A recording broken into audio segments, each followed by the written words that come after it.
Hello again, this is Anthony Contento at Connected Home Systems discussing home is where we belong. This is part 2 of part 2, why get home is where we belong.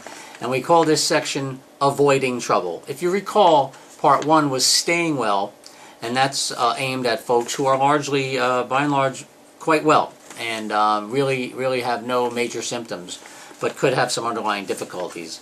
Part 2 is really more for, well, I'll tell you what, I'm going to read it to you. So part 2, Home is Where We Belong, addresses existing health conditions, chronic illnesses, frailties, and behaviors where active monitoring can uncover the progression of or the onset of unexpected new health and wellness concerns.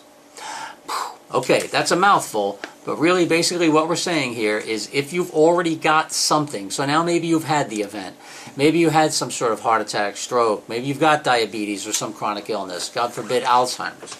This is where mom's not fine. Mom's okay, but she's not fine, and we recognize this, and we're willing to do something about it. So again, in the spirit of this presentation, I'd like to talk to you in terms of an example. So many times our clients or residents that have diabetes need to get off their butts during the day. This sedentary behavior is bad for them.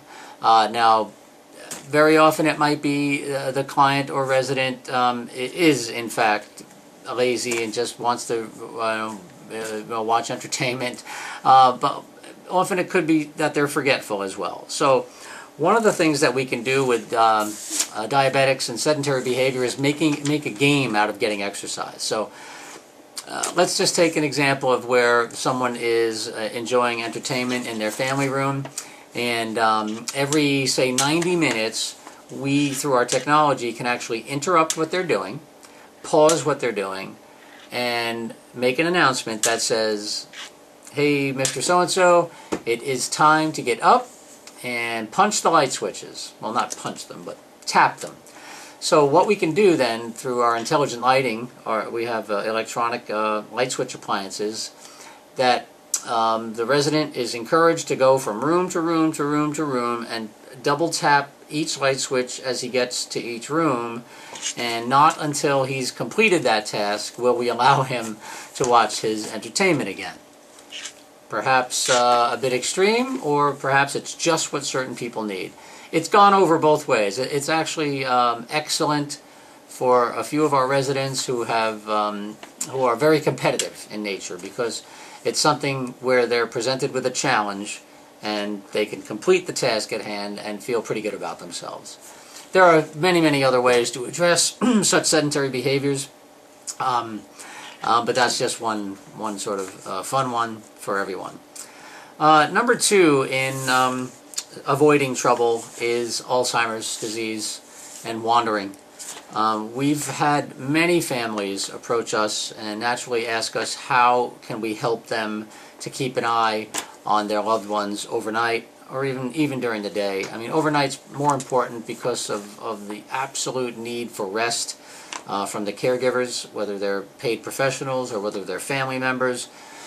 Sleeping with the proverbial one eye open just isn't going to cut it for long, and everyone's health in the household will decline. So we've come up with excellent and innovative ways to notify people in the home or people in surrounding homes, whether they're neighbors or family lives close by.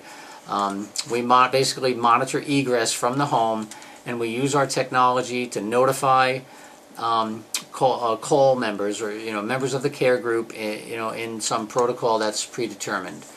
Very effective, and it's been very helpful.